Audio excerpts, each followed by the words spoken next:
Hi, this is Film Marketer Jeremy from tubervideo.com and ddsvideo.com.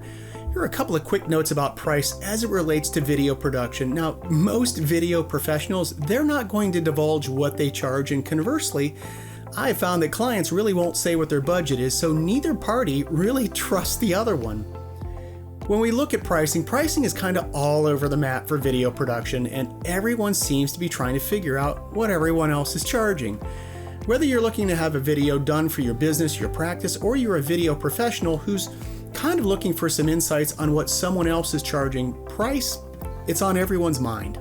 Now, you might not have noticed in all of those statements that I just made, I never use the word cost. I use the word price. And that's because price and cost, they are two very different animals. Let me explain. Have you ever heard someone say that your cost is too high? Now, if you're from the United States, your answer is probably going to be no, but on a rare occasion, hopefully it's a rare occasion, you've heard that your price is too high, and that prompts the question, is there really a difference between cost and price? And the answer is yes, they are quite a bit different. However, for most consumers, I believe those words are virtually interchangeable in kind of their everyday vernacular. Everyone kind of says cost and price interchangeably. Now, I'm going to spare you the economics lecture and the strict dictionary definitions of those two words. Instead, if it's okay, I'm going to approach this from more of a practical standpoint, and I'll share with you a personal story that I think will help define what is cost and what is price. I hope it will be helpful whether you're in the market for a promotional video for your business or your practice, or you're a colleague of mine who offers video production services. Okay, so let's go ahead and start with my personal story. With a lot of the recent events, the home gym market has picked up quite a bit. People are going out less and they're staying home more. Hopefully a lot of them are still wanting to stay in shape, so you can see how that's going to benefit manufacturers of the home gym equipment. But I've really been buying home gym equipment for a little while. In fact, around 2012, I was shopping for a cardio machine, and after poking around a little, I settled on an elliptical machine from a fitness equipment manufacturer that I'm not going to mention. In fact, even fitness enthusiasts probably wouldn't have even heard of them, and quite frankly, I don't even know if they're still in business. Anyway, the reason why I chose one of their elliptical machines was that it was half the price of all of the other models at the time. I think one of them was like a Nordic track as well. So now I should point out that the machine that I did purchase was far from cheap. Nevertheless, it was notably less expensive than the other models that were out there, and that's why I went with them. So in the end, I got a fitness machine and I saved a lot of money. It sounds like a win, right? Now you're expecting probably a butt to come, and you're right, a butt's coming. Unfortunately, after having used the machine for a few weeks, I noticed there were several annoyances with this thing.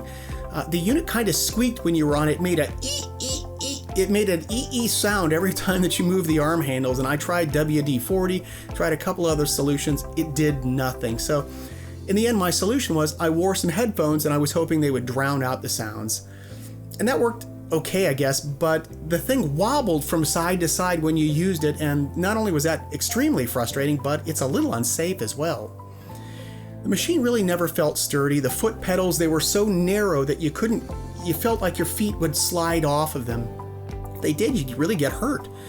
It just didn't feel like the exercise machines that you kind of get used to in a commercial gym, and it just wasn't fun to use. Well, to make a long story a little shorter and to spare you some of the other problems that this machine had, I never really used this elliptical very much, and it ended up becoming a very, very expensive clothes rack for my wife. Now, fed up with all of this, especially having to look at this thing day after day, I actually paid movers to haul it away to Goodwill. In stepping back from this decision disaster for a second and examining the price of the machine versus the cost of the machine, I still have to say I got a great price, and again, it was about half the price of all of the other machines that were out there. But price and cost, they aren't the same thing. So, in using this elliptical was incredibly frustrating. I got very little use out of it. To this day, I'm still embarrassed that I bought it. And in the end, the final kick in the mouth was that I had to pay to get rid of it. So I'd say the cost of my decision was very, very high. I had the elliptical for probably a little over a year, and looking at the price that I paid for the machine compared to how long I had it, It ran me for about, let's just say about $125 a month, and I'm still kicking myself to this day for making such a bad decision, but life goes on. To kind of put a cap on the end of the story here, I was looking at purchasing a treadmill maybe a couple of years after this elliptical debacle. And again, I'm confronted kind of with the same situation. I can look into these, like maybe they're knockoff models, these fitness machine models that really no respectable commercial gym is going to offer its members, but they are inexpensive. Commercial treadmills are also available, but the price, of course, is going to be very, very high. So did I gamble prioritizing price over cost again? The answer is I didn't. I actually bought a commercial grade treadmill that even the NFL, National Football League athletes they use. That doesn't make me one, but anyway. It was expensive enough that I could only afford to buy the used model. It was double the price of that elliptical that I had talked about. So my point is it was pretty darn expensive. And mind you, I tried to negotiate the price down a little bit with the seller. He wouldn't budge a bit, so I ended up paying a lot more than I should have. So that talks about the price, but what about the cost? Well, I'm happy to report that the treadmill has not turned into an expensive clothes rack here at our house.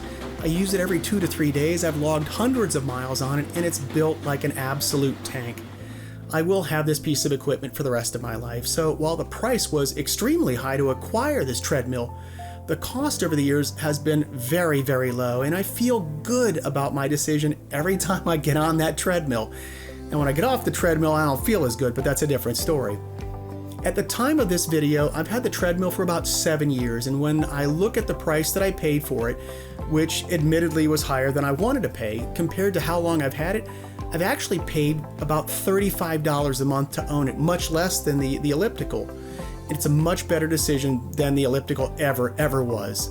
So what's the takeaway here? Will your experience kind of be the same as mine if you gamble in hiring an inexpensive video professional or video production company? To be fair, I really have no idea. But what I have come to learn over the years is that price and cost, they're two very, very different things. The other thing I've learned is that things are priced the way they are for a reason.